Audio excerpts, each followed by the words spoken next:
Welcome everyone to the Site Stewards program for this monthly presentation on Nevada's surviving depots. I'm Jean-Guy Dubé. I am Nevada's State and National Register Coordinator of Historic Places. I have been at SHPO since March of this year, but I have a very long history of historic preservation ever since I was 11 years old. I lived in California, but moved here about a year ago with my family. And so I'm very excited to be in the state of Nevada, and this is my forever home. So tonight, we're going to take a journey back in history to look at Nevada's rich rail history, starting as far back as 1868 when the Central Pacific Railroad reached our state with building eastward towards the Union Pacific, where they would meet up and create the nation's first transcontinental railroad. We're very fortunate that Nevada was directly in that route. So our railroad history starts very early. We're also going to look at some other pioneer railroads like the Virginia and Truckee, Union Pacific and Western Pacific, and also the Nevada, California, and Oregon Railway. So our state has a really rich history. As these railroads transversed our state, of course, one of the most important structures that they would build would be railroad depots. Railroad depots served rural communities, large communities, urban areas. They were centers for passengers and freight, for shipping, for sources of information. There were a couple hundred depots that were built during the time and height of the railroads. But sadly, only about 24 railroad depots survive today. One of the things that I always start one of my lectures by defining is a depot is a building at a station or a place on the railroad. A station is actually a named place on the railroad. So you could have a station of Carson City, and you could have a depot at the station of Carson City. Or maybe you're in a more rural area like Eureka or Curie, and you may not necessarily have a depot there, but it's a named place where the railroad could have facilities and things like that, but not necessarily a depot.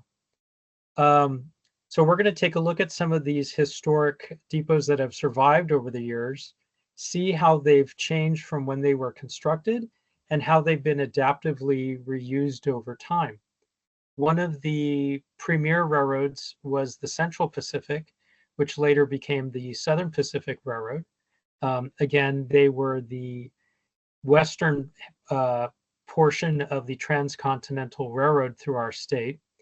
And of the Central and Southern Pacific Railroads, only 7 depots survive today in the communities of Fallon, Fernley, Lovelock, Reno, Sparks, and Wabusca. So let's take a look and see what some of those depots are. We're looking at them alphabetically. So our first stop this evening is in Fallon.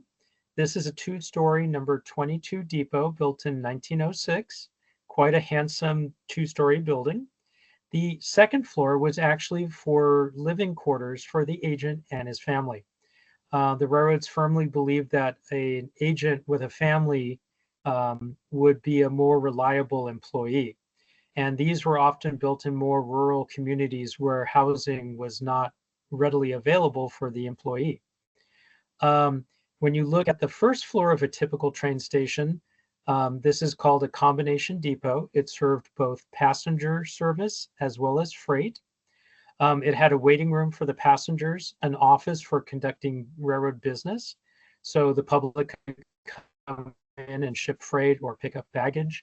There was also a baggage storage room, and then there was a freight warehouse that was attached. And this could have anything from agricultural goods to finished products. Here is the Fallon Depot shown a little bit later in its life. You can see a McKean motor car off to the left there of the depot, and an early automobile off to the right. That is going to be a major point for these depots as transportation shifts from the railroad to the age of the automobile.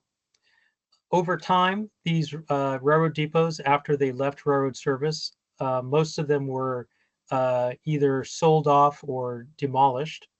In the case of Fallon, it was moved actually twice to save it.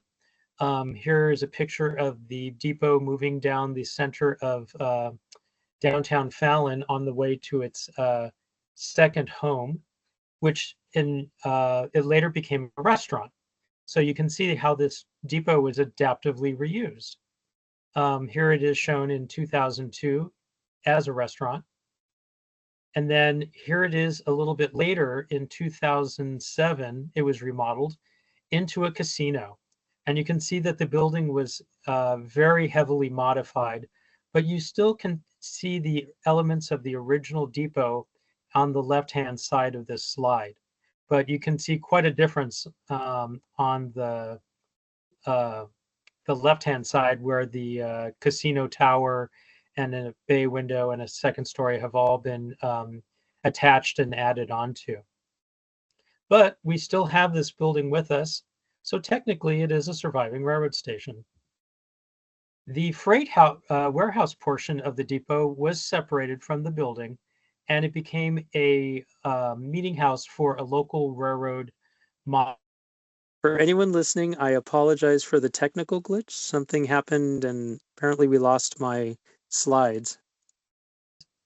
Let me go ahead and go back to sharing my screen, and I'll go back probably a couple of slides because I think we missed a little bit there. So let's go back to Fallon. Again, this to show you was a two-story depot that was built in 1906 originally, and it was moved to preserve it, and it was turned into a restaurant, and then it was turned into a casino. So again, an interesting adaptive reuse of this particular building. And the freight house portion of the depot was turned into a model railroad club building. And that, again, both of these portions still survive today. Next, we're going to revisit the town of Fernley. This was another similar number 22 depot, but a newer style. Oftentimes, the railroad would adapt their standards depending on the time and the location. So in this instance, the depot actually has an open waiting room. You can see the passenger there waiting in the open area. This was the depot before restoration started in August of 1986. And here it is restored in 2019. It was also listed on the National Register of Historic Places in 2005 when the initial restoration was completed. So quite a handsome depot. Next, we're going to look at the community of Lovelock. This is their Central Pacific station. This is the oldest surviving Central Pacific / Southern Pacific depot in our state. It was built in 1880. Here it is shown in 1909. And here's the rear view of the depot after it had been modified by the railroad in the 1920s, where they converted the freight house portion of the depot into offices. And here's a look at it in 1984 towards the end of its railroad life. You can see it's got a lot of wonderful Eastlake style details and brackets and really ornate finials. Here's another detailed view of the gable with all the beautiful Eastlake detailing. And this depot was listed on the National Register of Historic Places in 2004. And this photograph was taken in 2019. So if you're in Lovelock, I would recommend visiting this depot. It's a very beautiful building. Next, we're going to go to the community of Reno. which has a very long railroad history going back to 1868. It's had at least 4 different railroad stations, railroad depots in Reno for the Southern Pacific and Central Pacific Railroad. This is the last and current depot built by the Southern Pacific Railroad in 1926. This was a Union station because it served not only the Southern Pacific Railroad, but also the Virginia and Truckee as well. So here is a Virginia and Truckee locomotive number 26 at the backside of the depot. Looks like it has just come into the station, and then pretty soon it will be making its return trip to Carson and likely to Minden possibly after that. Of course, the Virginia and Truckee stopped using the depot in 1950, but the Southern Pacific continued to use it up until the age of Amtrak in 1971, when all passenger rail service in the United States was transferred from the individual railroads to the Amtrak system. Here is the depot in 2012, and there was a need to lower the tracks behind the depot to ease the congestion in downtown Reno. So the decision was made to create this trench in 2005, and to accommodate the trains, the passenger trains for Amtrak, they actually built a new waiting room that you see off to the right-hand side there in the lower level. And so they were able to not modify the original existing depot, which you see at street level in the upper right-hand portion of the photo. That lower waiting room was very well done and connected to the other depot. So, and you can see they relocated a historic monument slash street lamp into that downstairs lobby. There's a lot of great historical displays that you can see in the lower lobby, and you can learn more about the history and artifacts that were recovered from the site when they built that lower waiting area. Of course, the main waiting room of the depot has been unchanged since it was built in 1926, and here it is shown in 2013. And this building was listed on the National Register of Historic Places in 2012. One of the other fascinating buildings that's associated with the depot is the Railway Express Agency building and the Freight House buildings as well. And you can see from this 1936 view, you can see both buildings, the Railway Express, and then beyond the streamliner of City of San Francisco, the freight station in the background. Here's another view of that beautiful 1931 streamlined modern freight depot, which also contained offices for the railroad. It was adaptively reused when they established the Freight House District in 2009. And you can see they have rehabilitated the building into being a fine art gallery and other commercial enterprises. And also it spurred a redevelopment of the adjacent commercial area with a little Freight House District shopping and malls and commercial space. Next, we're going to look at the historic depot that was from the community of Wadsworth, but a lot of you may not think of Wadsworth today and see this depot because in 1904, this particular station built by the Southern Pacific was moved, and including all of the associated railroad facilities, to Sparks. So the railroad moved their main facilities to Sparks, and they built new shop buildings, roundhouses, but they decided to reuse this depot. Here it is after its move in 1904. And in the 1970s, the depot underwent a radical transformation with the addition of this control tower aspect of the on the original bay portion of the depot. Quite a dramatic change. Here it is when it was being used as an Amtrak depot in 1980. And an even later view in 2012, while trains no longer stop in Sparks, the building is still actively used by the Union Pacific Railroad as their offices. So in 1996, the Southern Pacific was acquired by Union Pacific and all their depots and properties as well. And as a note, this particular building is faced with demolition by the Union Pacific Railroad. So it's a building that we're very much concerned about losing this really wonderful piece of old history in our state. Here's another view of the Wadsworth/Sparks Depot, now offices. Next, we're going to go to the community of Wabusca. This is the Southern Pacific Railroad depot that was built in 1906. It replaced an earlier Carson and Colorado depot that was here.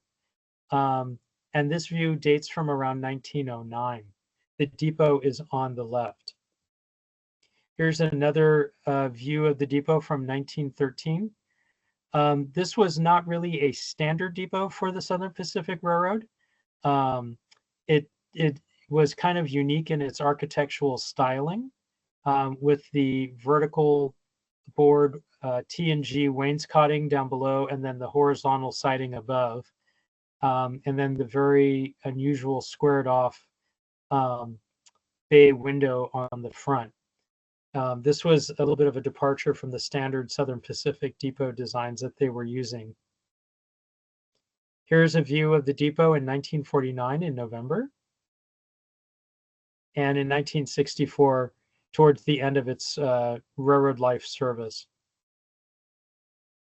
In 1980, the depot had been deeded by or gifted to the state of Nevada to donate over to the new Nevada State Railroad Museum, or at that time it was the Virginia and Truckee Railroad Museum. And here it is after it was moved from Wabusca to Carson City.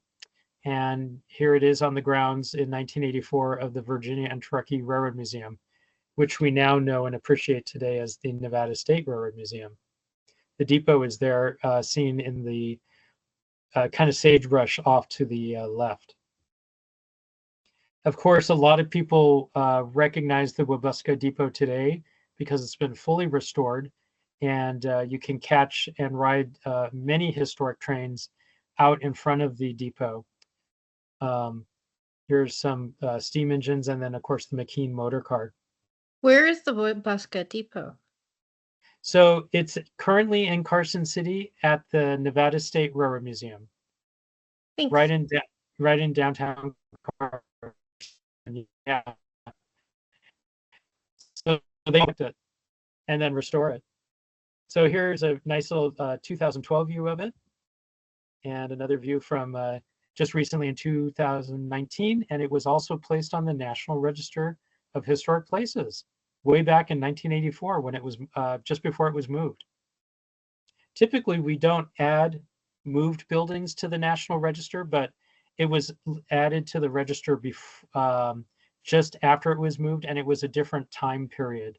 So they were a little bit more relaxed on the on some of the buildings that had been relocated at that time. And of course, if you want more information about the Nevada State Railway Museum, I encourage you to visit this wonderful Nevada heritage site.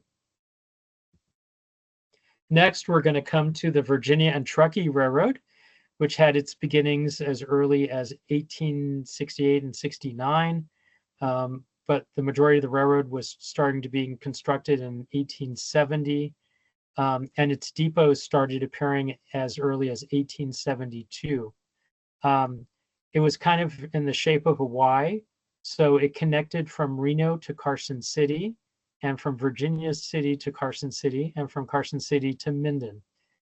Each of these branches were built at slightly different times, but it was a great network of rail travel serving our mining up in the Virginia City, Gold Hill communities, and then also delivering lumber up to Virginia City to supply the mines.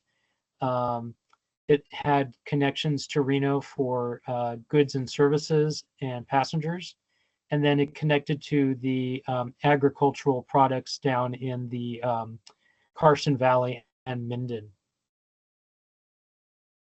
So our first depot we're going to look at from the Virginia and Truckee, here's the Carson City Depot, built in 1872. And if those with really sharp and eagle eyes, if you look off to the left, you'll see the top of the Carson City Mint there, the big stone building just on the left-hand side. Here it is a few years later with one of the Virginia and Truckee locomotives steaming up Washington Street, right, or present-day Washington Street right there. And here's a look at the depot towards the end of its life. Here it is in 1947. And another side view. The depot is relatively unchanged today, at least it's still in the same location, but the building has undergone an adaptive reuse in that it was acquired by the Masons after the Virginia and Truckee closed up shop in 1950, and then the front portion of the depot was actually commercial space, and it's been different commercial businesses over the years. So currently now it's a coin shop. And here's another view. This particular depot was listed on the National Register of Historic Places back in 1998. And it's a beautiful building today. Next, we're going to go to the mining community of Gold Hill. This was the Virginia and Truckee Railroad Depot, built in 1872 as well. You can see the large freight house off to the left with the large freight doors, and the passenger waiting rooms and offices that are on the right with the single-story flat roof. The depot has been changed as far as the roof line on the passenger portion, but overall the footprint of this depot has not changed at all since 1872 and is easily recognizable today. Here's a nice view looking down the canyon towards the depot in the center with the train passing by. You can see it now has a hipped roof over the portion of the passenger waiting rooms and offices. This is a rear view of the depot, so you can see an addition that was added onto the back of it as a kind of like a covered awning. And of course, this depot is actively used by the tourist railroad, Virginia and Truckee Railroad. And this was added not only as the entire communities of like Gold Hill, Virginia City, Silver City, those were all added as a National Historic Landmark District in 1961. And by that fact, the depot is actually listed on the National Register of Historic Places. So here's a tourist train passing by the depot. Remember I had mentioned earlier the Reno joint use depot, Union Depot between the Virginia and Truckee and the Southern Pacific. So here's Reno's earlier depot. This was a Richardsonian Romanesque brick depot that was built that served both railroads. Here we see the Virginia and Truckee locomotive coming up to it. And again, this is the view that we saw earlier, where again, this is shown around 1949 during the last year of service by the V&T at the Reno depot. Let's journey forth to Virginia City. and looking at the passenger depot that was built in 1870. This makes it the oldest passenger depot, or the oldest depot in our state of Nevada. Here it is shown in 1912, and of course there's St. Mary's Church in the background. And here's a little bit of a more closer detail of that end view of the depot with the tunnel going underneath E Street. And here is the depot in the 1970s. And you can see the tourist Virginia and Truckee Railroad coming into it. The depot was modified in the after the 1930s, the railroad depot was sold and it was converted into a residence. In the 1960s, about 28 feet of this original depot was removed. It's the portion that you're looking at right now, the gable end. So in 1999, this depot was acquired by a couple that wanted to restore the building to its historic appearance. And they restored the overhanging roof and added back the missing 28 feet that had been demolished in the 1960s. And then in the early 2000s, 2013, it was actually acquired by the Virginia and Truckee Railroad and used as their passenger depot and offices once again. So here it is restored, and a beautiful restoration job that they did on it. Here's a look at the Virginia City Freight Depot. This was actually the second freight depot for the community of Virginia City, because the first one was burned down in 1875 during the October Great Fire. This one replaced it probably early 1876 or slash 1877. So here it is in a nice covering of snow. You can see the large freight doors there on the track side. And this depot actually looks very much like it does. It's pretty much unchanged. It was, again, part of the National Historic Landmark District. So it was added to the National Register of Historic Places in 1961. And there are plans to historically rehabilitate the building and use it for community purposes. If you were interested in learning more about the Virginia and Truckee Railway, I encourage you to go to their wonderful website. And there's also the Virginia and Truckee Historical Society, where you can find out historical information about this great railroad. Next, we're going to look at the subsidiary, Carson and Colorado. This was built by the Virginia and Truckee as a separate railroad in May of 1880. And it lasted under V&T ownership until 1900, when the Southern Pacific Company purchased the line and took over the railroad. And then it eventually transitioned back in 1934. So here's a map of the Carson and Colorado Railroad, starting from its connection with Mound House, going to Dayton, all the way down to Keeler in California. So the depot that survives is the one that's in Hawthorne, California. I'm sorry, Hawthorne, Nevada. Here it is, the freight warehouse. It was built in 1881, but the railroad had bypassed the community in 1905. So by the 1930s, the railroad depot freight warehouse was being used for commercial purposes.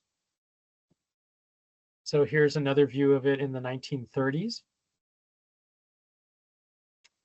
And in 1946, the Elks Club Lodge went over and acquired this particular depot and has used it ever since. Here it is in 1963, but you can still see the board and batten gable, and the depot, the open porch around the depot, the overhang of the roof has been enclosed with walls to maximize the interior building space. And here's a little bit of a more contemporary view from 2018. I mean, considering that the building has been heavily modified, the fact that it still exists is a good thing. Because at some point in the future, it could be restored back to its, railroad-looking appearance. But again, because it was, saved by the Elks Lodge, this depot is still with us today, and it is the last surviving Carson and Colorado depot in our state. Here's another view of it. This particular building was added to our state register of historic places. That's a state marker there on the building at the right in the blue shape of our state. Next, we're going to look at the Nevada, California, and Oregon Railway. This depot ran all the way from Reno all the way to Lakeview, Oregon, and some stations beyond and in between. There's the sole surviving depot of the NCO Railway is in Reno.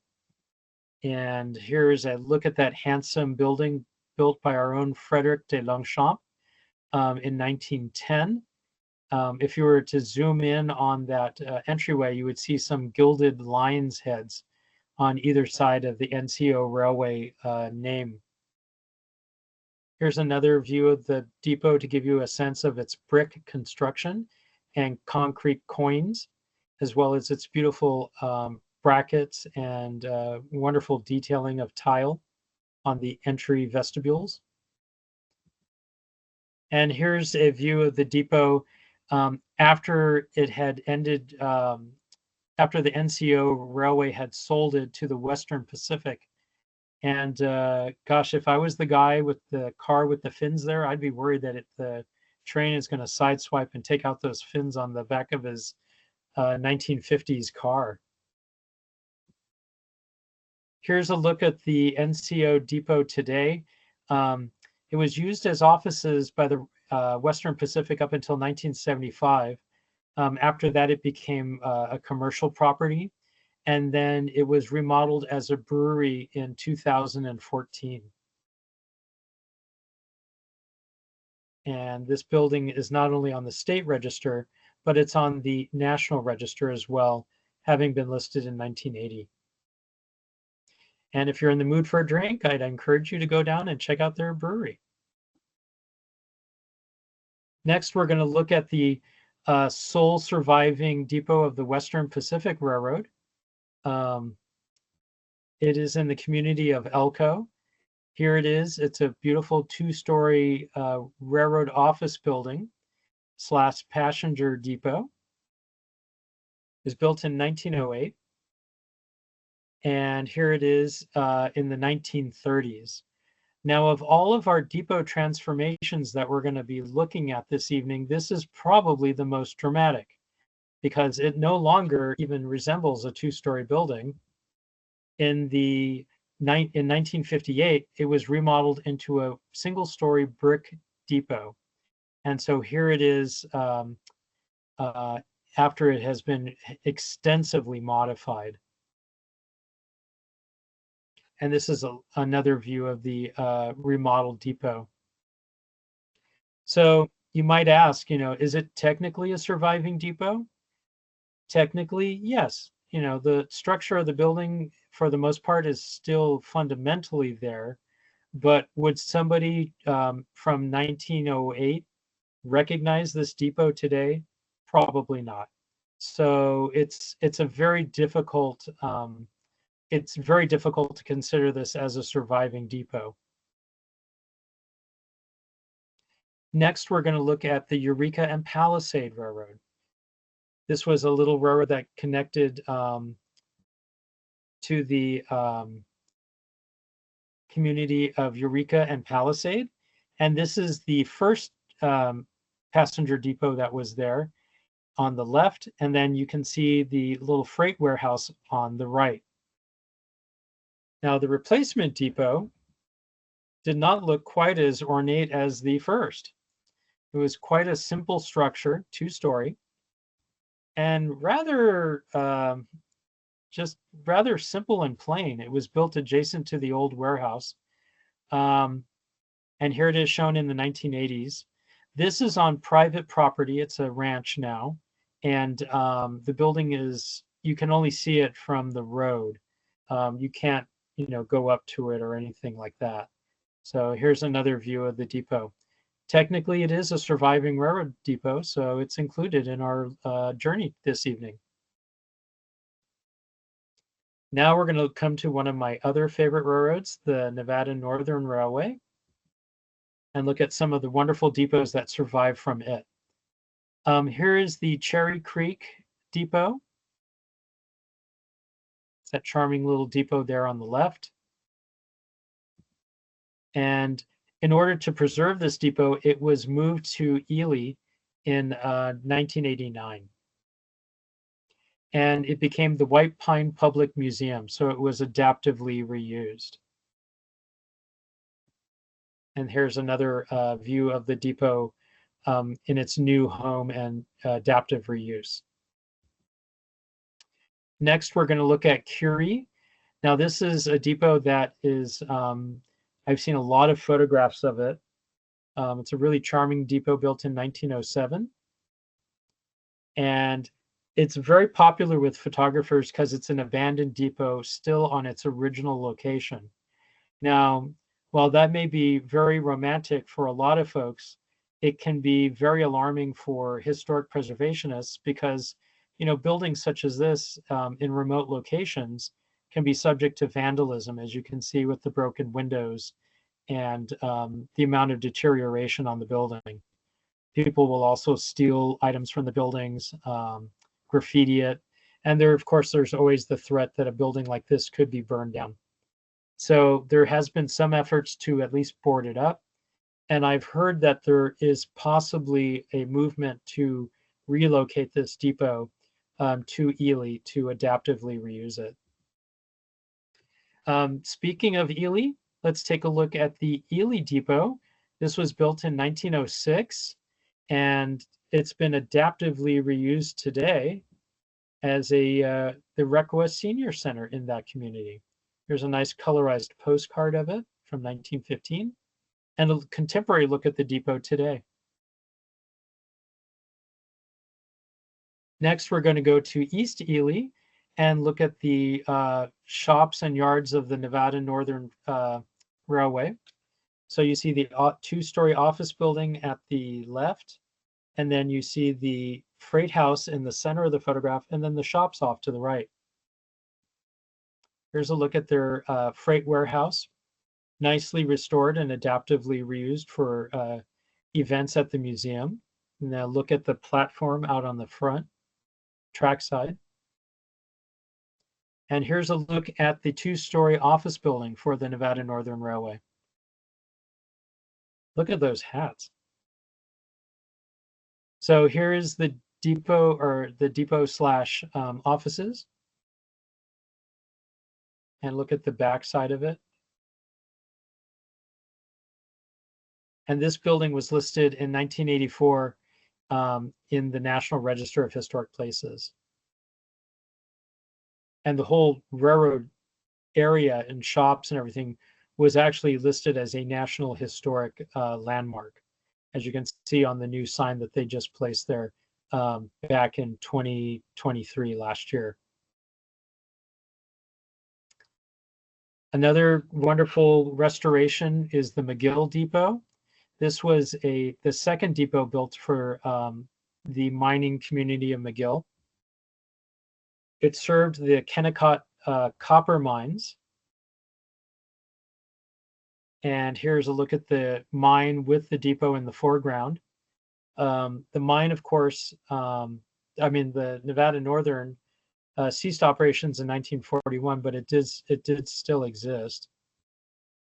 But the depot saw a lot of vandalism and wear, but it was fully restored and added to the National Register of Historic Places in 2015. So there's a look at the restored McGill Depot.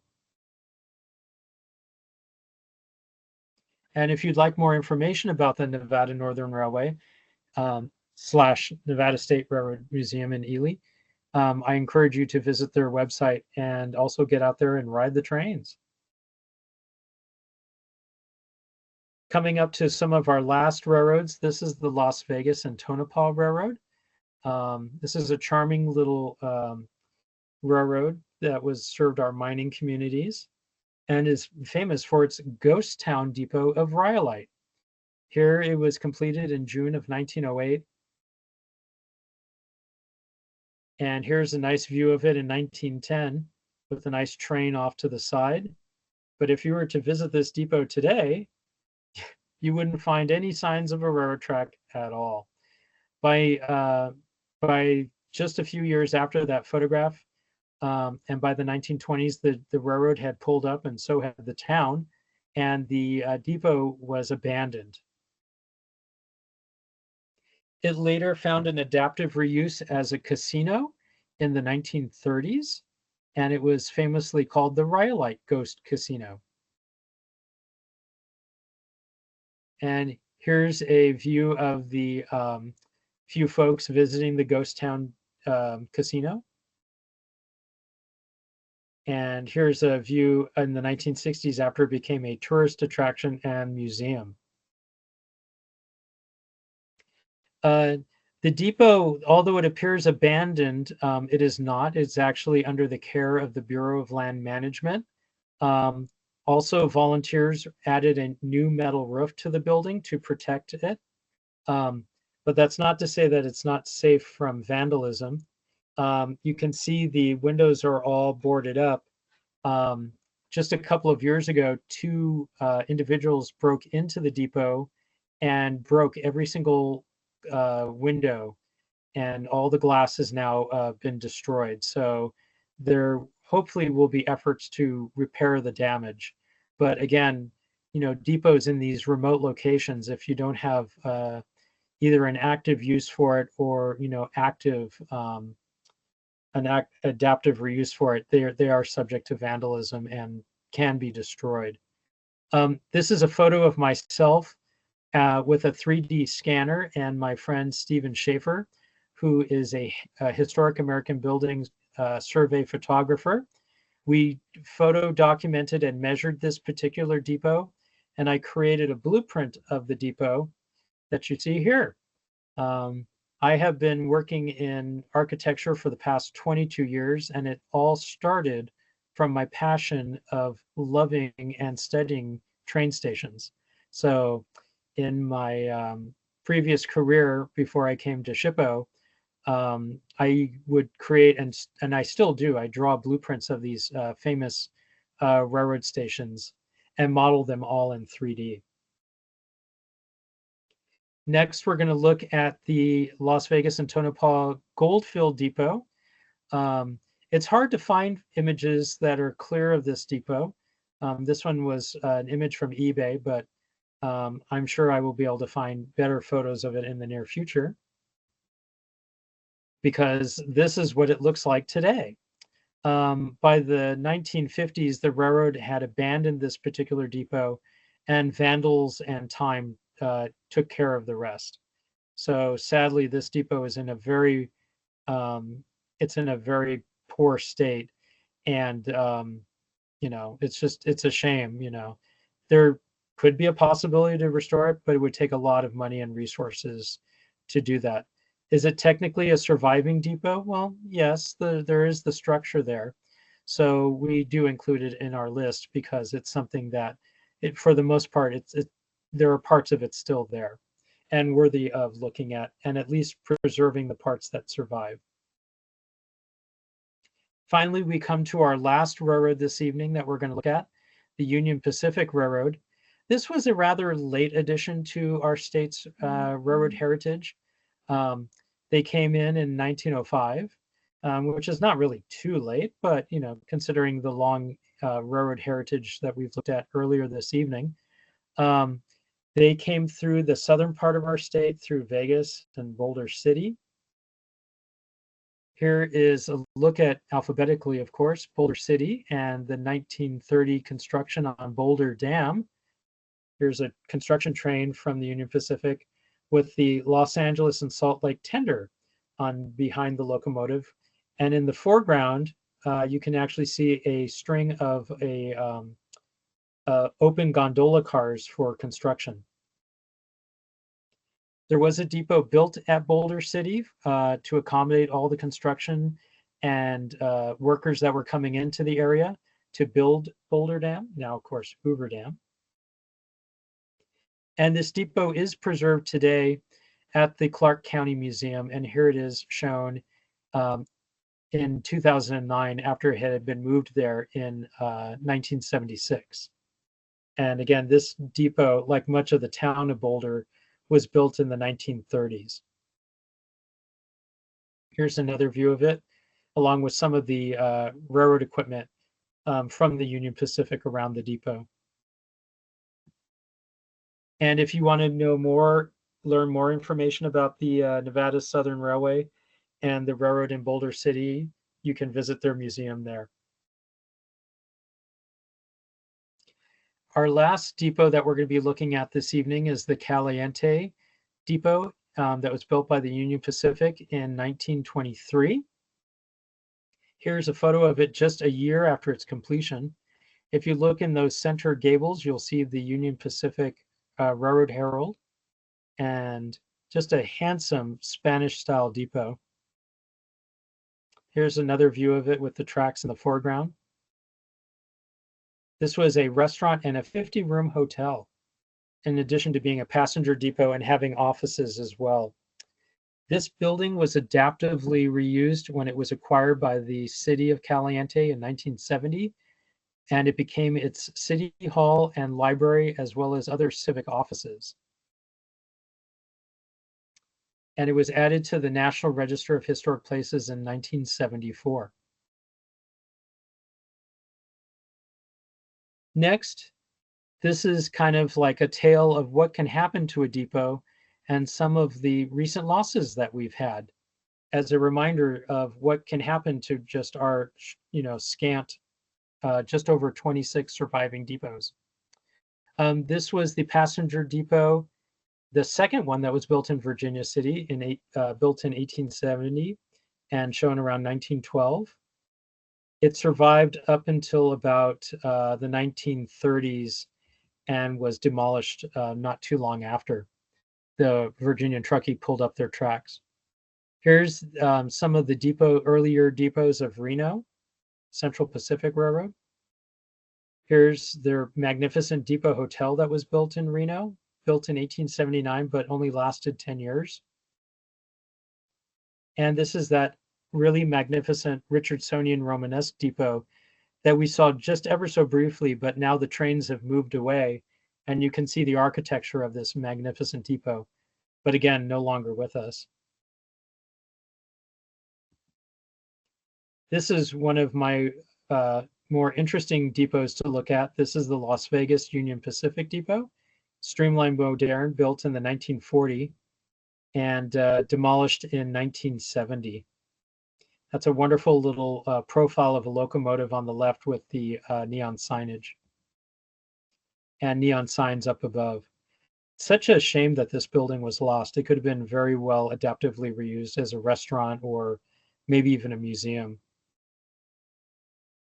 Winnemucca, this was an old Southern Pacific depot built in the 1880s. And here it is and shown in 1909. And it survived up until the 2000s. So it was just recently, relatively recently torn down. Here's a story of preservation gone maybe awry or just did not happen. This is the Southern Pacific Railroad Depot of Lunning. This was also formerly a Carson and Colorado depot, shown in 1960. There's the tracks coming up to it. There was an effort to try and save and preserve this depot. It was cut in two pieces and relocated. Here it is in 1981. But sadly, the time and the elements and maybe a lack of interest or money, this depot was lost and is no more. Here is the Western Pacific Depot of Gerlach. This was subsequently owned by the Union Pacific, built in 1905. And there it is on its last day of existence, demolished by the Union Pacific Railroad.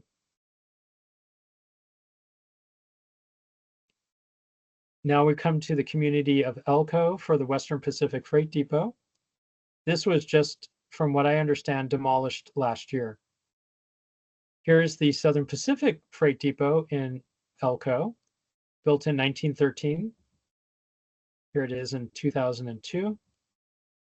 And 2019, a photograph of it. But apparently it was demolished in 2023. So age does not always save a building. It has to be adaptively reused in order to be preserved. This is probably our most tragic story this evening that we're going to look at, and our last depot. This is the Dayton, Carson, and Colorado depot.